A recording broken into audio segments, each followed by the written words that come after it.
but we don't stop to think about the calls we ourselves have forgotten to return while we've been so busy fuming.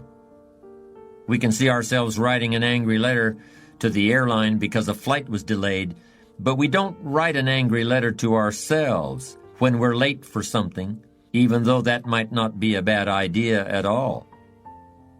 Yes, we can see avoidance of responsibility all the time in both our personal and professional lives. And here's something else we can see just as often. We can see that most people aren't as successful as they wish they were. Do you see there's a connection between these two very common phenomena? I certainly do. I hope you'll understand that it's in your best interests to take responsibility for everything you do. But that's only the beginning. I'm also going to suggest that many times it's even best to accept responsibility for the mistakes of others, especially when you're in a managerial or leadership role. I can hear you saying, "What? Accept responsibility for someone else's mess-ups? Why would I want to do something like that?" Well, that's a fair enough question, and over the next few minutes I'll try to answer it. During the years when professional basketball was just beginning to become really popular, Bill Russell, who played center for the Boston Celtics, was one of the greatest players in the pro league. He was especially known for his rebounding and his defensive skills. But like a lot of very tall centers, Russell was never much of a free throw shooter. His free throw percentage was quite a bit below average, in fact. But this low percentage didn't really give a clear picture of Russell's ability as an athlete. And in one game, he gave a very convincing demonstration of this. It was the final game of a championship series between Boston and the Los Angeles Lakers. With about 12 seconds left to play, the Lakers were behind by 1 point, and Boston had the ball. It was obvious that the Lakers would have to foul one of Boston's players in order to get the ball back. And they chose to foul Bill Russell. This was a perfectly logical choice, since statistically, Russell was the worst free throw shooter on the court at that moment. If he missed the shot, the Lakers would probably get the ball back, and they'd still have enough time to try to win the game. But if Russell made his first free throw, the Lakers' chances would be seriously diminished, and if he made both shots, the game would essentially be over. Bill Russell had a very peculiar style of shooting free throws. Today, no self-respecting basketball player anywhere in America would attempt it. Aside from the question of whether it's an effective way to shoot a basket, it just looked too ridiculous. Whenever he had to shoot a free throw, the 6'11" Russell would start off holding the ball in both hands about waist high. Then he'd squat down, and as he straightened up, he'd let go of the ball. It looked like he was trying to throw a bucket of dirt over a wall. But regardless of how he looked, as soon as Bill Russell was fouled, he knew the Celtics were going to win the game. He was absolutely certain of it. Because in a situation like this, statistics and percentages mean nothing. There was a much more important factor at work. Something that no one has found a way to express in numbers and decimal points. Simply put, Bill Russell was a player who wanted to take responsibility for the success or failure of his team. He wanted the weight on his shoulders in a situation like this. No possibility for excuses, no possibility of blaming anyone else if the game was lost, no second guessing. Bill Russell wanted the ball in his own hands and nobody else's. And like magic, even if he'd missed every free throw he'd ever shot in his life before this, he knew he was going to make this one. And that is exactly what happened. That is what virtually always happens when a man or woman accepts responsibility eagerly and with confidence. I've always felt that accepting responsibility is one of the highest forms of human maturity. A willingness to be accountable, to put yourself on the line, is really the defining characteristic of adulthood. Anyone who has raised children knows how true this is. Just look at a baby during the first few years of life. Every gesture, every facial expression, every tentative word has one message for the baby's parents. The message is, I am totally dependent on you. I can't do anything for myself even if I try. I can't be held responsible for the consequences. After all, I'm just a baby. 10 or 12 years later, of course, as the boy or girl enters adolescence, this message to the parents will be very different. It will sound something like this. Why don't you just leave me alone? I want to be totally independent.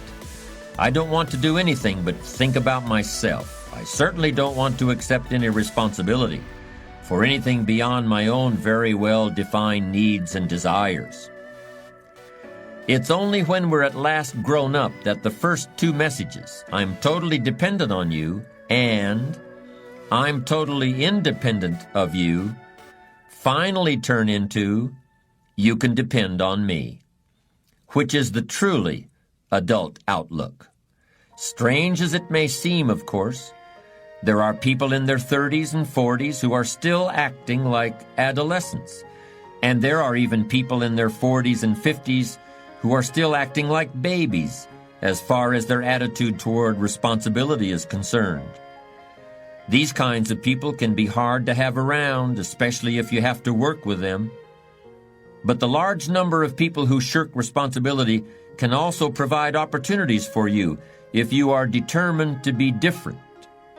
If you decide to be one of the few who embraces responsibility, you can lead, and you will deserve to lead. Churchill said responsibility is the price of greatness. And in my opinion, it's really a rather small price to pay. Let me be more specific about exactly what is involved in becoming a responsible person. It means, first of all, that you accept the consequences of your actions.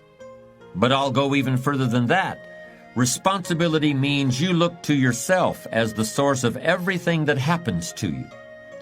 It means that you assume command, regardless of the hardships you may have undergone early in life, or the prejudice you may have encountered, or the dozens of people who may have failed to understand you. Do you detect a note of irony in my voice, or perhaps a note of sarcasm? Do I sound hard-hearted? Do I seem to be denying the existence of difficult childhoods, or of prejudice, or of people who are insensitive to the needs of others? Well, that is certainly not my intention, nor is it my belief. I'm saying that regardless of the presence of those negative influences in your life, the best thing you can do, the most empowering thing, the strongest thing, and ultimately the wisest thing, is to accept responsibility for your own destiny, plain and simple. The benefits of this approach to life have been proven in some pretty dramatic ways. People who have been afflicted by serious illness, for example, appear to have a better chance of recovery if they decide to take responsibility for what has happened to them, despite the fact that it would be easier and perhaps even more reasonable to simply see themselves as victims of fate. There's a man, let's call him John, who had been healthy and vigorous all his life, who had started and sold businesses in a number of different fields before finally deciding to enter law school in his late 40s. At that time, however, he began to suffer some severe health problems. All his life, his main focus had been on success and achievement, and he really hadn't paid much attention to what was happening to his body. For years, John subsisted largely on a diet of donuts and black coffee. And because he traveled a great deal, he also consumed large amounts of airplane food. Inexorably, he was gaining weight, 5 pounds one year, 10 pounds the next year, 15 pounds the year after that. Of course, John responded by opening a number of stores that featured clothing for overweight men. and he even used himself in his advertisements.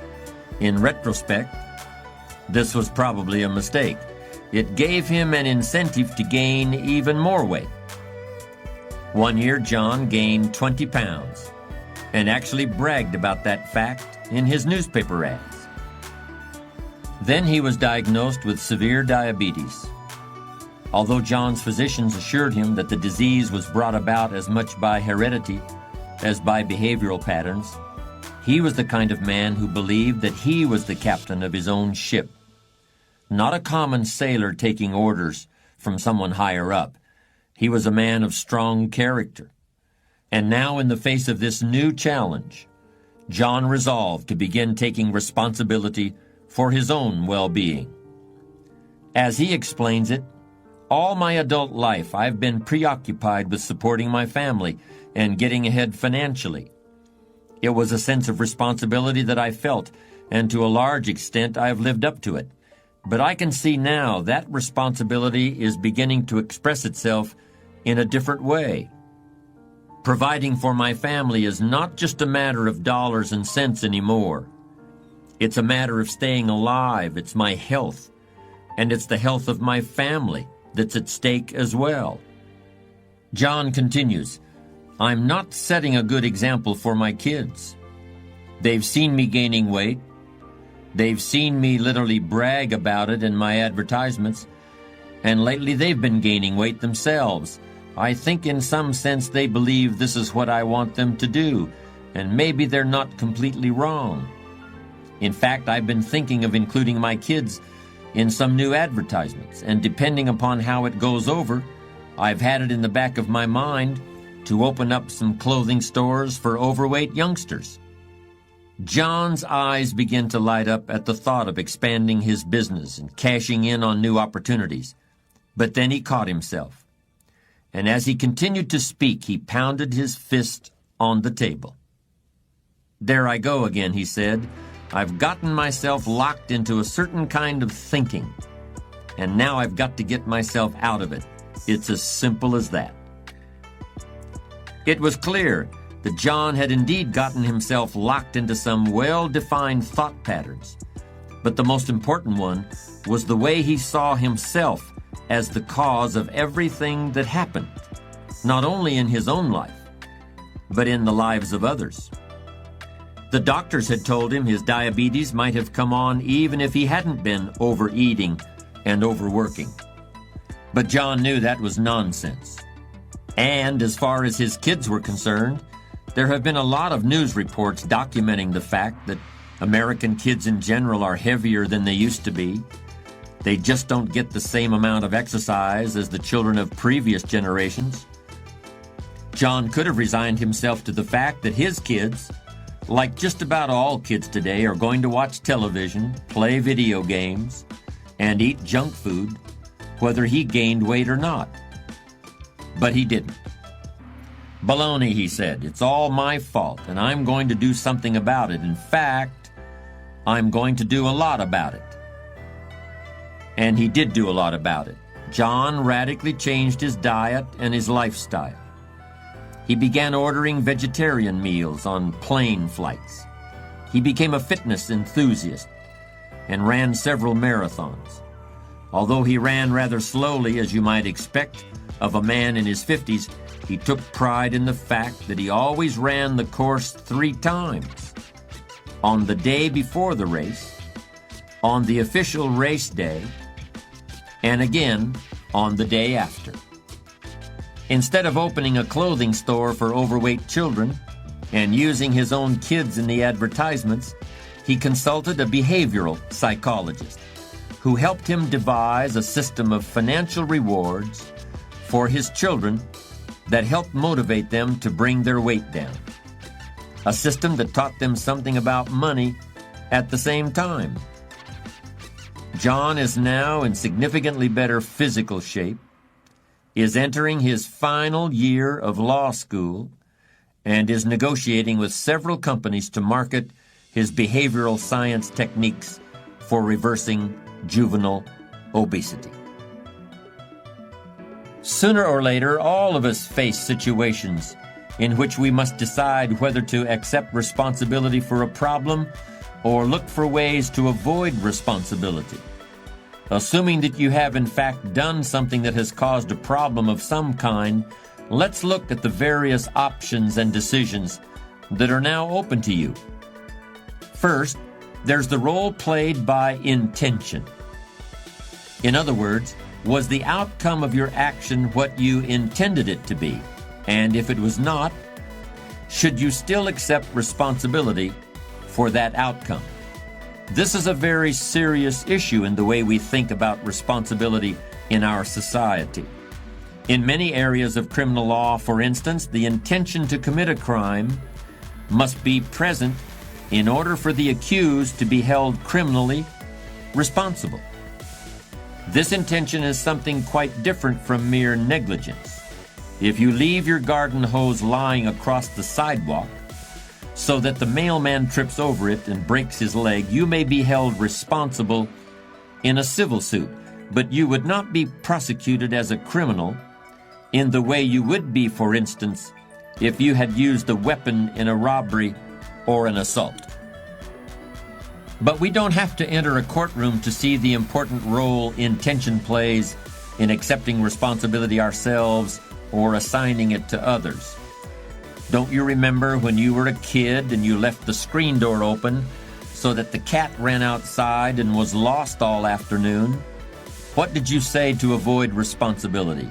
You said, "I didn't mean to do that." You said, "It was an accident." As I pointed out earlier, there are lots of people who still use these childlike rationalizations well into their middle age. But if and when you decide you want to be an adult, you begin to see the whole question of intention as nothing more than another opportunity for excuse-making, and you should refuse to participate in it. The great thing about excuses, and the really dangerous thing about them, is that no matter what happens, excuses are always there waiting to be used. Anybody can have an excuse for absolutely anything, and people have never been better at it than they are today. But the downside of excuses, even good ones, is that nobody really believes them. I don't care what people tell you, if you make excuses, they're going to know it, and they're going to think less of you.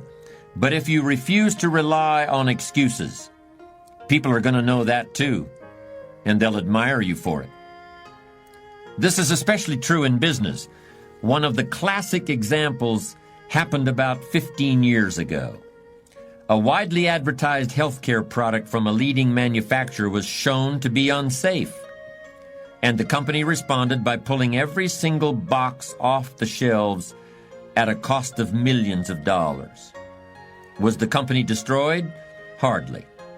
If they had done anything else, there would have been a tremendous loss of confidence, both on the part of consumers and employees. Instead, there was honest acceptance of responsibility for a mistake, and the public image of the company was dramatically enhanced. Contrast this with what happened recently to a leading manufacturer of computer chips. When a new microprocessor didn't perform up to expectations, the company made excuses. It was a minor problem, something that would crop up once in a lifetime, and so forth. Were these excuses valid? Maybe, maybe not. But it doesn't really matter, does it? So many people use excuses, but nobody really buys them. It's our modern version of the fable about the boy who cried wolf. In this case, the computer chip manufacturer finally took so much heat that they did replace the processors, which is what they should have done in the first place. An offshoot of the "I didn't mean to do it" excuse for evading responsibility is the "I wasn't myself at the time" excuse.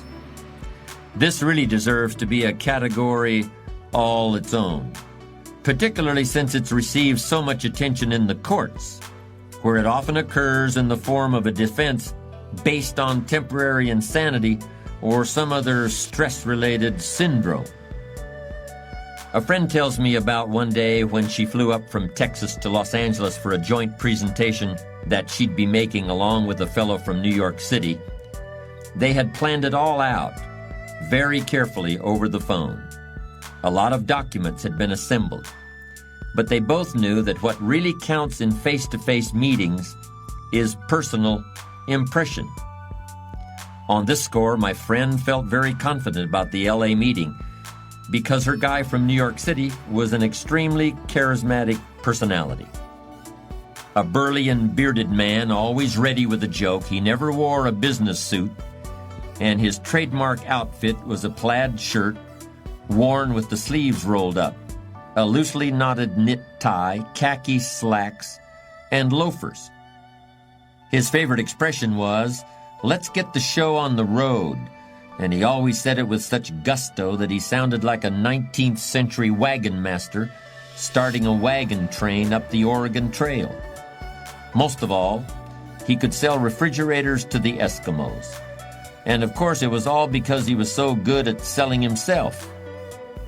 You can imagine my friend's extreme surprise and deep disappointment when this usually energetic ball of fire completely dropped the ball in their presentation.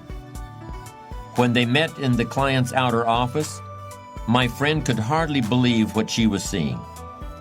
The guy from New York was just sitting there, almost like a lump. He had no energy left whatsoever, like every bit of vitality had been drained out of him. When the meeting actually got underway, he seemed to grow even more lethargic, while my friend was left trying to pick up the slack. She was puzzled and could see also the incomprehension on the faces of the people she'd traveled all this way to meet. Here was this big guy in a plaid shirt, all but slumped over like the mouse at Alice in Wonderland's tea party. Was anybody going to invest money in that man's ideas? He seemed about as dynamic as a sack of potatoes. As you might expect, it wasn't long before they were safely outside the building, and my friend wasted no time in asking what in the world was wrong. In response, this usually energetic man in his lumberjack shirt said something about jet lag. It was all because of jet lag, he explained. He just wasn't himself. The flight from New York had been just too much. He'd feel better in a day or so, but for the time being he was just not the man he normally was. He just wasn't himself. Well, it was all she could do to keep from laughing in his face. Here was a guy who looked like a wagon master leading settlers across the continent, and he was put totally out of commission by a first-class flight from New York City. What could she say? Jet lag, is that the problem, she asked? Is that all? Well, not exactly, he replied. There is something else. Now she grew more concerned. Obviously, there was something deeply worrying this man. It could be anything. Maybe he'd been diagnosed with a serious illness, or perhaps someone in his family was ill. Maybe his house had burned down. Maybe he was in serious financial trouble.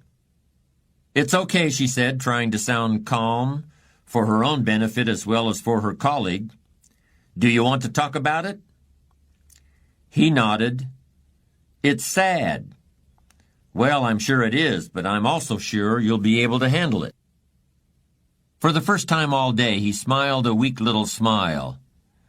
No, he said, you don't understand. SAD is an acronym for Seasonal Affective Disorder. As my friend listened with amazement, he went on to explain that his jet lag had been worsened by the effects of seasonal affective disorder, a mood disorder brought on by the short, chilly days of winter.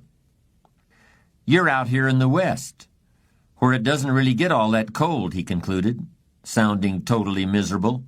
You don't really know what it's like. Of course my friend knew what it's like. We all know what it's like. And what it's like is excuses, evasion of responsibility, acting like a child, refusing to grow up. You can call it jet lag or sad or whatever you want, but it doesn't really matter what you call it. My friend wanted to tell him what she really thought of his psychobabble, but she knew what the class move really was here, and she wanted to make the class move because she wanted to be a strong character. And remember, A strong character assumes responsibility. If you want to be a leader, you must choose to assume responsibility for whatever happens, whether you have to or not. It's like being at the helm of a ship. You are responsible for everything that takes place on your watch. Don't worry about it, she said. I should have been ready to carry the meeting by myself. Next time, I'll be better prepared. Then she caught a cab back to the airport. Let me elaborate a bit further on the relationship between responsibility and leadership. Bear Bryant once said something about this issue. Bryant, of course, was the coach of many great football teams at the University of Alabama. And until his record was broken recently, he had the highest number of victories of any coach in the history of the game. Bryant said that from his point of view, it was impossible for any of his players to make a mistake during a football game. Any and all mistakes were his, because as coach he was solely and completely responsible for preparing his athletes to play error-free football. By saying this, Bryant was truly accepting a leadership role, and he was embracing the special category of responsibility that comes with it. As a leader, you've got to own responsibility for preparing subordinates for the challenges they'll face. And if the result is not successful, you've got to accept responsibility for not having prepared them adequately. Maybe this seems like a harsh standard to live up to, but that's just the way it is. If you can't handle responsibility and leadership, at least admit it to yourself and don't let other people start depending on you. Choose the standard you want to live by and follow through on. In the ancient world, during the time of the Roman Empire, there was an interesting attitude toward this kind of choice-making. It was a brutal world in those days, to say the least. Anything could happen, from plagues to revolutions, to barbarian invasions. Even for the upper classes, it was a challenge just to survive. Yet certain people attempted to do more. There was a tradition whereby people attempted to create themselves and their characters exactly the way an artist would create a painting or a sculpture. And like a work of art, these people looked upon their lives and their characters as things of beauty that would live on after their deaths, in the memories of their friends and families. People who chose to live their lives this way were not monks or ascetics, or in any way removed from life in the everyday world. They were just very serious about building strong character. In fact, the Roman Emperor Marcus Aurelius was a famous example of this type of person, and his journal is a powerful example of everything that's involved in building character and leadership. Much of it was written in military camps while the emperor was leading the Roman armies against barbarian tribes in what is now Germany. The writings of this ancient emperor and of the other people from the same period reflect a conscious choice to live according to certain standards of responsibility and character. This kind of clear decision about how to build your inner self is something that we rarely see today. Most people want to be good. They want to be ethical and moral and successful in every way. They want to fulfill their potential, but they think it's something that will just happen itself. They don't see that there should be a conscious, ongoing acceptance of responsibility for what you do and who you really are. There's an old saying that goes, I slept and dreamed that life was beauty. I woke and saw that life was duty. If you want to be really in control of your life, and if you want other people to be able to depend on you and look to you for leadership, you must wake up from the dream that somebody else will handle the pressure, that somebody else will shoot those 2 free throws. I slept and dreamed that life was beauty. I woke and saw that life was duty. Accepting responsibility doesn't mean that life can't be beautiful, but it does mean opening your eyes to the realities a successful person not only must accept. Congratulations! Simply by listening to this first session, you've taken a critical first step toward improving your life, a step others neglect. You see, we know that if you get just one great idea from this program, it will be worth many times over the price you pay. Plus, the ideas we share will benefit you for a lifetime. It is as simple as listening, learning, and applying these great ideas and techniques in your life. When you do, you'll see real and significant improvements in